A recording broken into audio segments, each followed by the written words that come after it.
ನನ್ನ ಕೈಯಾರೆ ಕೇಕ್ನ ಮಾಡ್ತಾಯಿದ್ದೀನಿ. ರಾಯ್ಡೆ ಈ ವರ್ಷ ಬರ್ತಡೇಗೆ ಕೇಕ್ ಮಾಡ್ತಾಯಿದ್ದೀನಿ. ಕೇಕ್ ರೆಡಿಯಾಗಿದೆ.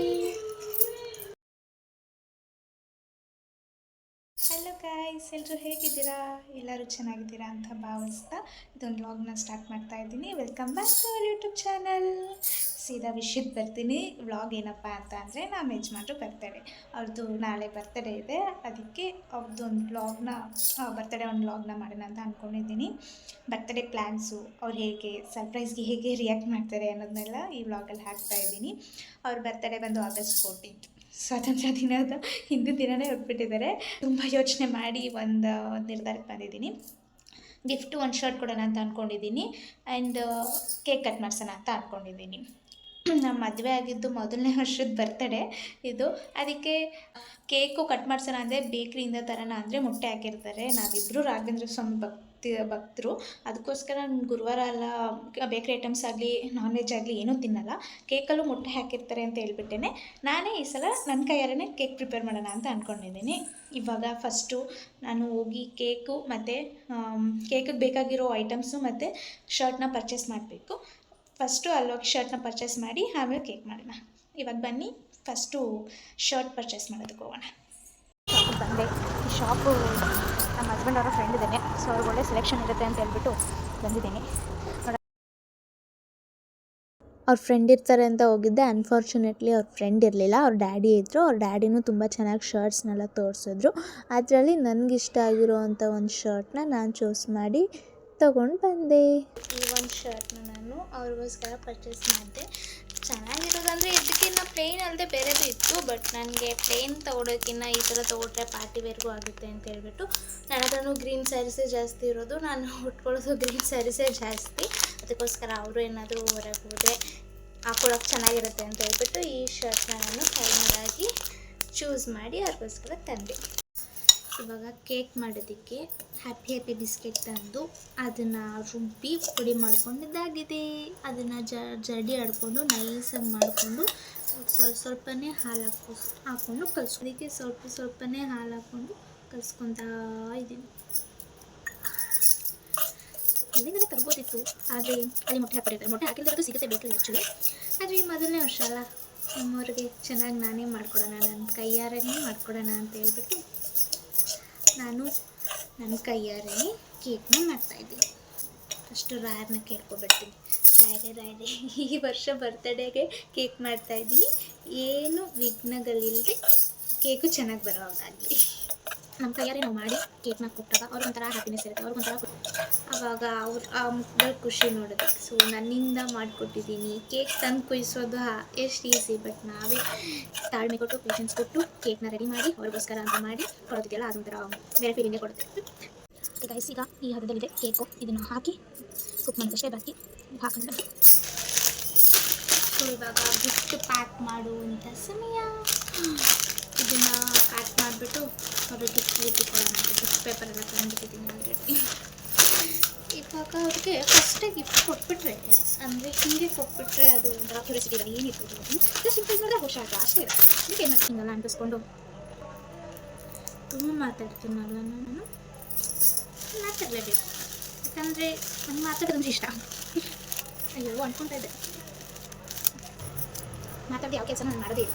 ಅದೇ ನಮ್ಮ ಅಮ್ಮ ನಮ್ಮ ಅಜ್ಜಿಗೆ ಮಾತಿಯ ಒಬ್ಬೊಬ್ಬರು ನಮ್ಮ ಅಪ್ಪ ಅಂದರೆ ತುಂಬ ಇಷ್ಟ. ನಮ್ಮಮ್ಮನೂ ಇಷ್ಟ ಇಲ್ಲ ಅಂತಲ್ಲ, ತಾಯಿ ಮಾತ್ರ ತವರಲ್ಲ, ತಂದೆ ಇರದೇ ತಾಯಿ ಇಲ್ಲ ಅನ್ನೋ ಪಾಲಿಸಿ ನಂದು. ಆ ಲೈನ್ ನನಗೆ ತುಂಬ ಇಷ್ಟ. ಸೊ ಅವರಿಗೆ ಪ್ಯಾಕ್ ರೆಡಿ ಆಯಿತು, ನನಗೆ ಬಂದಿದ್ದು ಇದನ್ನು ತೆಗೆಯೋದಿರುತ್ತೆ.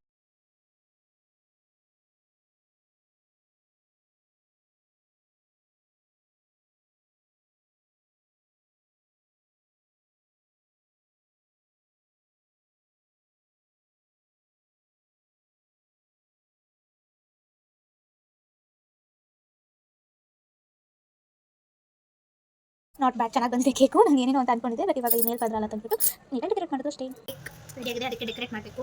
ಅದಕ್ಕೆ ಸಾಸ್ ಥರ ಮಿನಿ ಸಾಸ್ ಥರ ನಾನು ರೆಡಿ ಮಾಡಿ ಇಟ್ಕೊಂಡಿದ್ದೀನಿ. ಅದನ್ನ ಹಿಂಗೆ ಹಾಕ್ಬಿಟ್ಟು ಅದನ್ನ ಹಿಂಗೆ ಒಯ್ದುಬಿಟ್ಟು ಹಿಂಗೆ ಸೌಟ್ಬಿಟ್ಟು ಡೆಕೋರೇಷನ್ ಮಾಡಿ ಕೊಟ್ಟುಬಿಟ್ರೆ ಅದೇ ನಮ್ಮ ಯಜಮಾನ್ರು ಬರ್ತಡೇ ಕೇಕ್.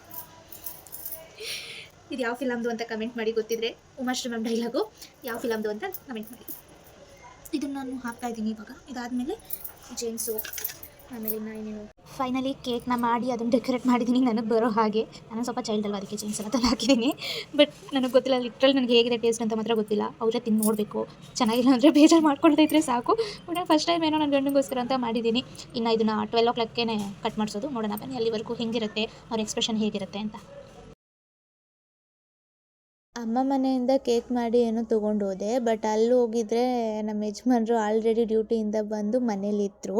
ಬಟ್ ಆದರೆ ಎಚ್ಚರ ಇರಲಿಲ್ಲ, ಮಲ್ಕೊಂಡಿದ್ರು. ಸೊ ಅದರಿಂದ ಹೆಂಗೋ ಕೇಕ್ನೆಲ್ಲ ಅವ್ರಿಗೆ ಕಾಣಿಸ್ತಾ ಇರೋ ಥರ ಪ್ಲೇಸ್ ಮಾಡಿ ಅದನ್ನೆಲ್ಲ ಬಚ್ಚಿಟ್ಟು ನಮ್ಮ ಅತ್ತೆಗೆ ಹೇಳಿ ಗಿಫ್ಟು ಎಲ್ಲನೂ ಒಂದು ಕಡೆ ಅವ್ರಿಗೆ ಕಾಣಿಸ್ತಾ ಇರೋ ಥರ ಬಚ್ಚಿಟ್ಟು ಆಮೇಲೆ 12 o'clockಗೆ ಅವ್ರನ್ನ ಎದ್ದೊಳಿಸಿ ವಿಶ್ ಮಾಡಿ ಕೇಕ್ ಕಟ್ ಮಾಡಿಸ್ದೆ. ಕೇಕ್ ಅಂತೂ ಸೂಪರಾಗಿದೆ ಅಂತ ಅವರೇ ಕಟ್ ಮಾಡ್ಕೊಂಡು ತಿಂತಿದ್ರು. ನಾನಂತೂ ಟೇಸ್ಟೇ ನೋಡಿರಲಿಲ್ಲ. ಬಟ್ ಅವರೇ ಫಸ್ಟ್ ಟೇಸ್ಟ್ ಮಾಡಿದ್ದು. ಬಟ್ ಅವ್ರಿಗೆ ತುಂಬಾ ಇಷ್ಟ ಆಯಿತು ಕೇಕು, ನಾನು ಮಾಡಿರೋವಂಥ ಕೇಕು. ನಾನು ಆಮೇಲೆ ಟೇಸ್ಟ್ ಮಾಡಿದೆ. ನನಗೂ ನಾಟ್ ಬ್ಯಾಡ್, ಚೆನ್ನಾಗಿದೆ ಅಂತ ಅನ್ನಿಸ್ತು. ಬಟ್ ಅವ್ರಿಗಂತೂ ತುಂಬಾ ಇಷ್ಟ ಆಯಿತು. ನಾನು ಅಂದ್ಕೊಂಡಿರಲಿಲ್ಲ ಇಷ್ಟೊಂದು ಇಷ್ಟಪಡ್ತಾರೆ ನನ್ನ ಕೇಕ್ನ ಅಂತ.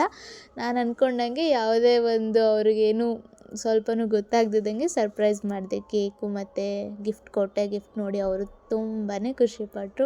ಶರ್ಟ್ ಕೂಡ ಅವ್ರಿಗೆ ಇಷ್ಟ ಆಯಿತು, ನನಗೂ ಹ್ಯಾಪಿ ಆಯಿತು.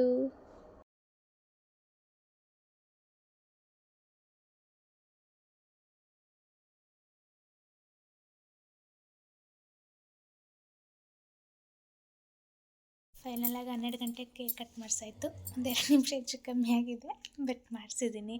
ಕೇಕ್ ಹೆಂಗಿತ್ತು? ಸೂಪರ್. ಸೊ ನಾಳೆ ಬೆಳಗ್ಗೆ ಯಾವ ಥರ ಶರ್ಟಲ್ಲಿ ಕಾಣ್ತಾರೆ ಅನ್ನೋದನ್ನು ನೋಡೋದಷ್ಟೇ ಬಾಕಿ. 12 ಗಂಟೆಗೆ ಮ್ಯಾರೇಜ್ ಅದು ಫಸ್ಟ್ ಬರ್ತ್ಡೇ ಕೇಕ್ ಕಟ್ ಮಾಡಿಸಿದ್ದೀನಿ. ನಾನೇ ಮಾಡಿದ ಕೇಕು ಚೆನ್ನಾಗಿ ಬಂದಿದೆ. ನಾನು ಟೇಸ್ಟ್ ಮಾಡಿದೆ, ಪರವಾಗಿಲ್ಲ. ಅವ್ರಿಗೆ ಶರ್ಟ್ ಇಷ್ಟ ಆಯ್ತಾ? Many more happy returns of the day.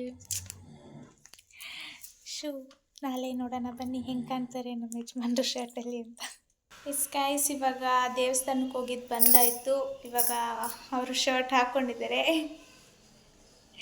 Finally ಅವರು ಹಿಂಗೆ ಕಾಣ್ತಿದ್ದಾರೆ, ಚೆನ್ನಾಗಿ ಕಾಣ್ತಿದ್ದಾರೆ ಅಲ್ವಾ? Thank you. ಓಕೆ ಗೈಸ್, ನನ್ನ ಈ ಬರ್ತ್ಡೇ ವ್ಲಾಗ್ಸ್ನ ನಾನು ಇಲ್ಲಿಗೆ ಎಂಡ್ ಮಾಡ್ತೀನಿ. ಇಷ್ಟ ಆದರೆ ಲೈಕ್ ಮಾಡಿ, ಶೇರ್ ಮಾಡಿ, ಸಬ್ಸ್ಕ್ರೈಬ್ ಮಾಡಿ. ಬಾಯ್.